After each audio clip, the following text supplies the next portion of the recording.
Okay, let's welcome to part 5. This is on Azure DP900. People who are from a database background, right? Database background, or who are data engineers should do this certification. This is an entry level certification, so it is not tough. You just need to know the concepts at a peripheral level and you will clear. Now, if you have not yet subscribed, this channel will help you with cloud certifications. See, with AI, there is already a threat that your job can be replaced. Okay, so you should try to add more value, more skills to your profile. Now, there are 1,000+ videos on this channel to help you with certifications, entry level, intermediate, and advanced certifications. On what? Certifications on what? AWS, all cloud platforms, AWS, Azure, and GCP. These are the three leading cloud platforms. So we are focused on these three. And we start with entry level certifications, intermediate certifications, and advanced certifications. Now, see, I'll tell you one thing. You listen to me. If uh, as a viewer, you can be a student also who will be applying for internships or will be applying for jobs. So you guys can also gain out of this video. These playlists are totally designed so that even if you are a layman, just basic computer knowledge, you can understand these things. So, see, there are a lot of questions in paid group. Become a cloud kernel, and gain access to all those important questions. So, below this video, you can see a join button. Click that, pay a small premium, and become a cloud kernel member. Okay. So, this is the question. In a SQL statement, dash are examples of aggregate functions. See, what do you call aggregate function? Something which condenses. If there are 100 records, it will condense it to lower numbers, say 10 records. 100 records, here 100 records becomes 10 records. That is called condensation. This happens using aggregation. One way of doing it. So, one very good example of aggregation is sum.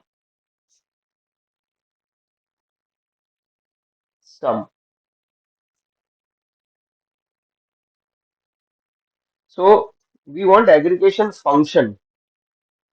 Function means this min and max. These are aggregation functions.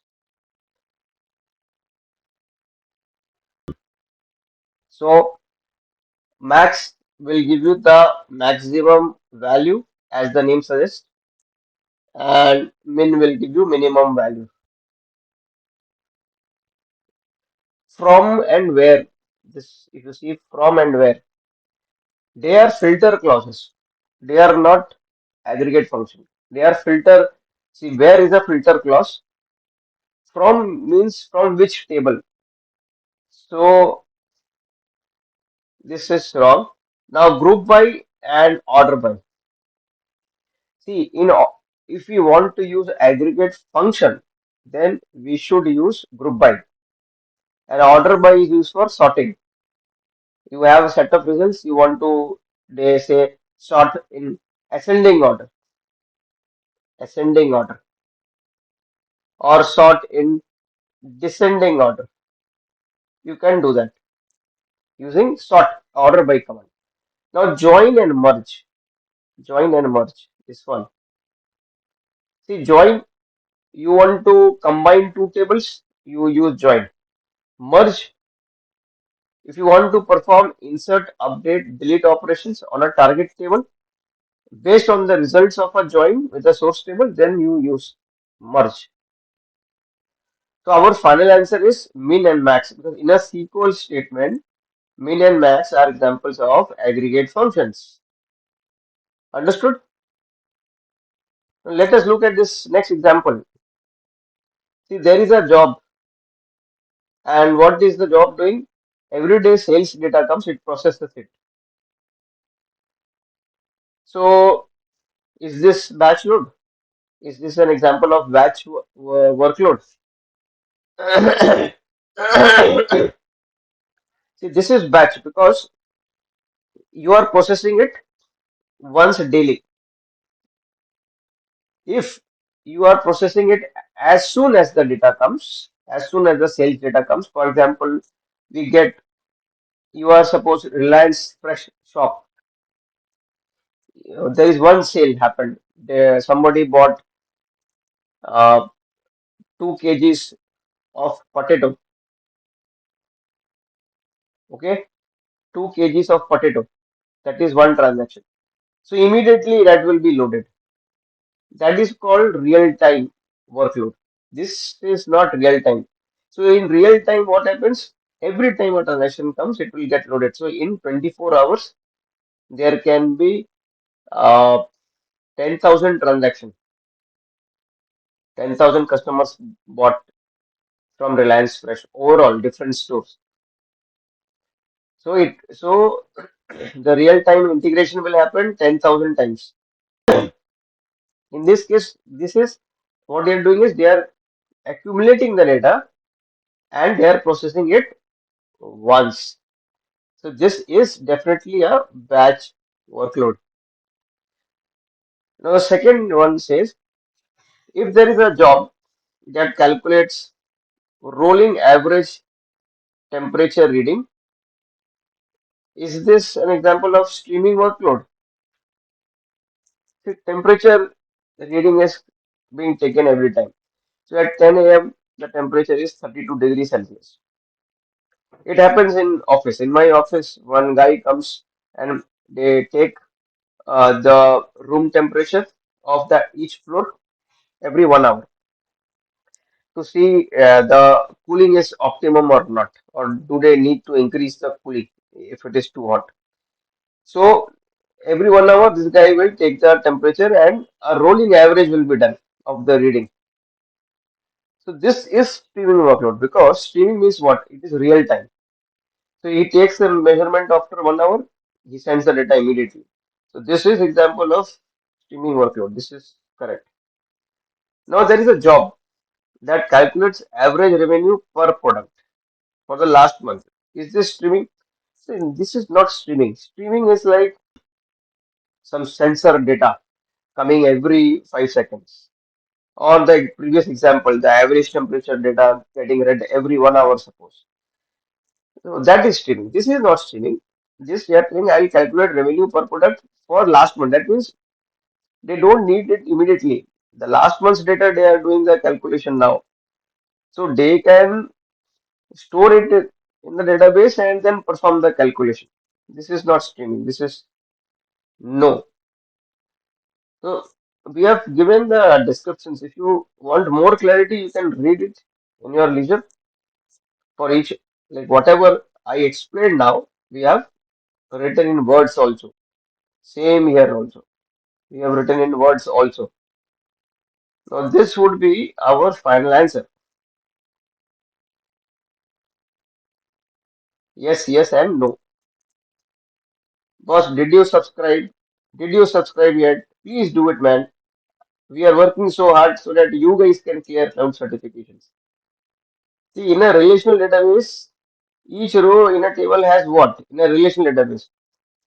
See, key value pair, unstructured data. See, key value pair is a document database. Not, I mean, it's a NoSQL database. It is not a SQL. Relational database. This is strictly SQL based.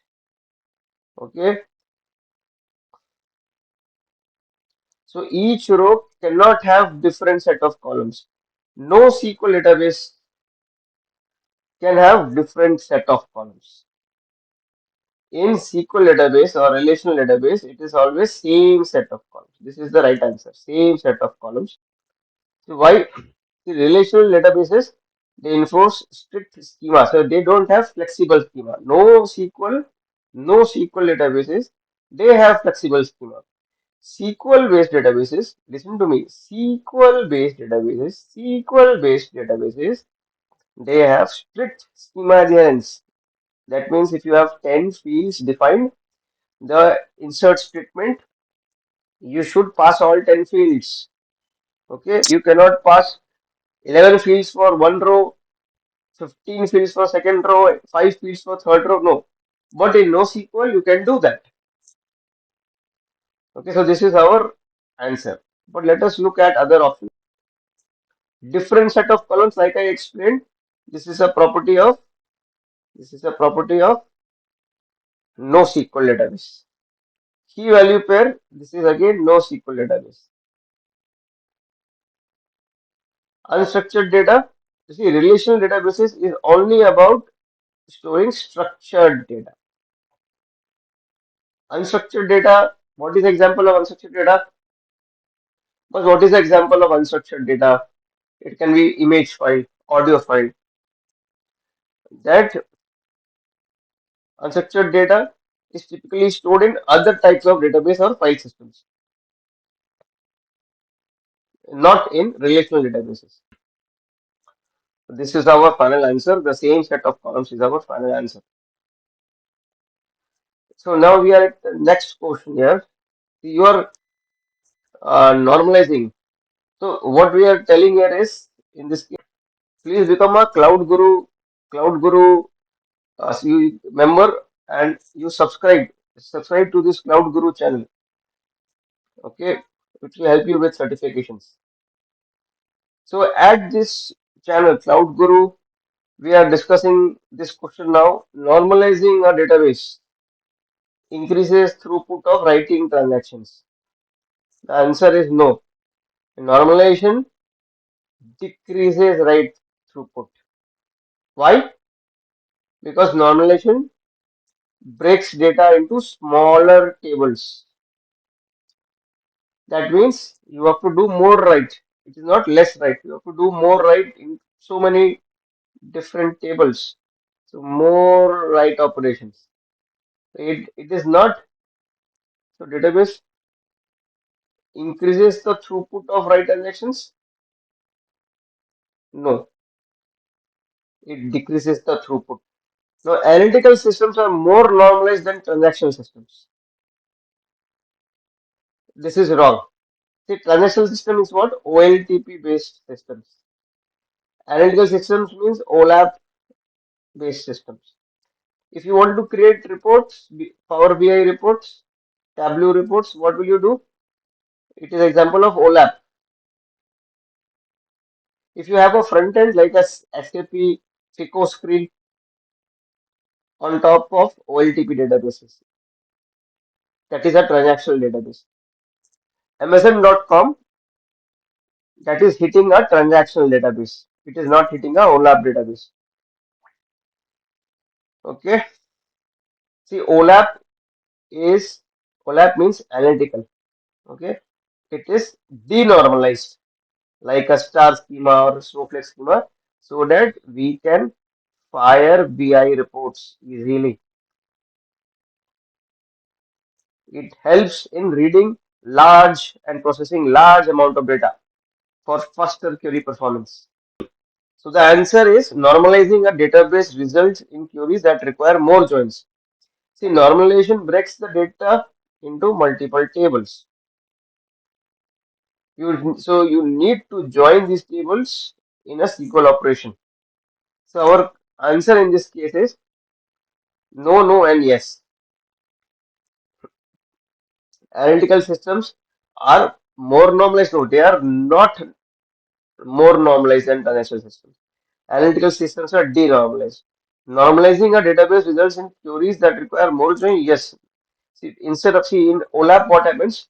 You have few tables. The big ones are called fact tables. You just have say 2 or 3 fact tables. But in normalized database, you may have 15 tables. So now how will you read it? How will you fire queries? Boss, how will you fire queries? You have to join. You have to use a join operator. You have to join. So that is why this is yes, correct. So please subscribe and become cloud kernel member, boss. Cloud kernel, cloud kernel. Lot of important questions are there. It will help you. It will increase your chances to clear certification. Nobody can promise, but it will increase your chances. Increase your chances does not mean guarantee you are passed. If you are not studying, if you are not focusing on concepts, it is difficult to pass. See, passing is not enough for me. Are you able to clear interviews? Will you be able to work in a project? Think of that. I have lot of people in my organization, they join, they are certified, but they cannot work on this technology. They don't have that kind of concept and grip.